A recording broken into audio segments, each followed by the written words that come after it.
এবং অটোমানরা 1200 বছর পৃথিবীতে ডিক্টেশন করেছিল এবং আফগানিস্তান ভৌগোলিক কারণে দিগ্বিজয়ী সকল বীরেরা এই মাটিকে ভূখণ্ড করার জন্য ব্যবহার করে দিন। এই মাটি হয়েছিল একটা লড়াকু বিপ্লবীদের মাটি। এক সময় এই বাংলা ইংরেজ আসার আগে পৃথিবীর মধ্যে সমৃদ্ধ ছিল সুজলা সুফলা সোনার বাংলা, অর্থনীতিতে, রাজনীতিতে, সংস্কৃতিতে, এবং এখানে জাহাজ শিল্প, মসৃণ শিল্প, আন্তর্জাতিক সমুদ্র যোগাযোগে এই বাংলা ছিল কেন্দ্র। এই বাংলার ভূখণ্ড এত ছোট ছিল না। আমাদের দেশের সীমানা ছিল আসাম রাজ্য, ত্রিপুরা রাজ্য, মেঘালয় রাজ্য, বার্মা দেশের আরাকান রাজ্য, পশ্চিম বাংলা, বিহার এবং উড়িষ্যা।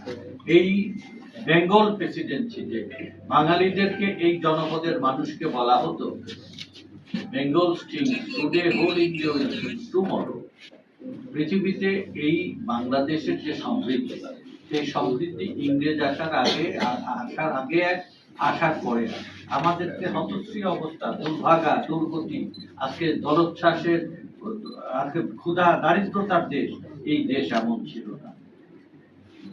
ইংরেজরা ৭৬-এর মনোনয়ন ৩ কোটি মানুষ ছিল। এই যে বৃহৎ অঞ্চল বললাম, ৩ কোটি মানুষের ১ কোটি মানুষ এখানে আগে মারা গেছে কৃত্রিম দুর্ভিক্ষ। এত বড় এই জনপদের ইতিহাস। আমি এই সমস্ত কথাগুলো এই কারণে বলবো, শ্রমিক শ্রেণীর জগৎকে সভ্যতার কারিগর আপনারা, দুনিয়ার সভ্যতার কারিগর। বাংলাদেশে আমাদের অমৃত সম্ভাবনা। এই কারণে দেখছি আমি যে এখন এশিয়াতে ৮০% জ্বালানির চাহিদা। এই ৮০% জ্বালানি এশিয়াতে, একসময় ইউরোপে ছিল।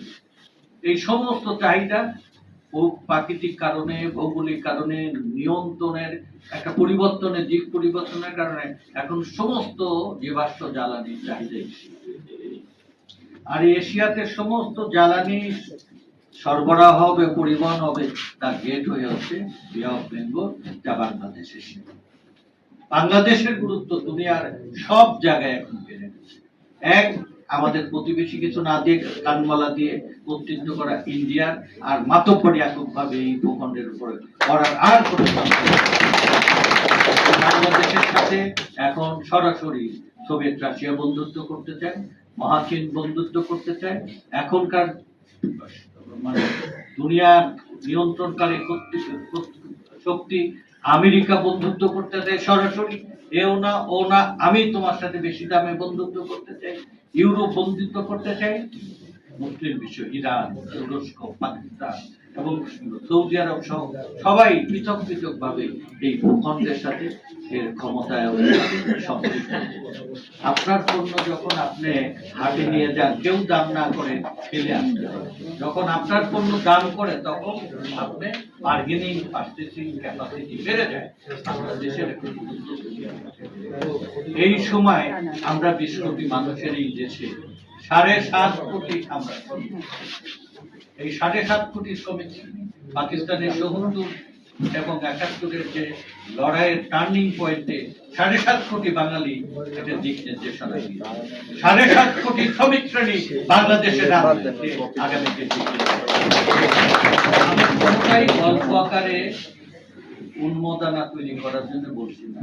আমি প্রত্যেকটা ইনফরমেশনটা আমার পক্ষে যতটুকু গ্রহণযোগ্য আমাদের বিবেচনা হয়, মিথ্যে তথ্যের উপরে কোনো নির্মাণ, সৌধ নির্মাণ হয়, সঠিক তথ্যের উপরেই একটা শক্তিশালী সৌধ নির্মিত। আমি বাংলাদেশের এই পরিবর্তনের সুযোগ আমাদের সাংবাদিকরা পাবে, আমাদের শোষিত মানুষরা পাবে, আমাদের জনগণ পাবে। আমি এই বক্তব্যের প্রারম্ভে এতগুলো কথা বলার শেষে আমি মাঝামাঝি আসছি। আজকের এই যে এসএসপি যারা যাদের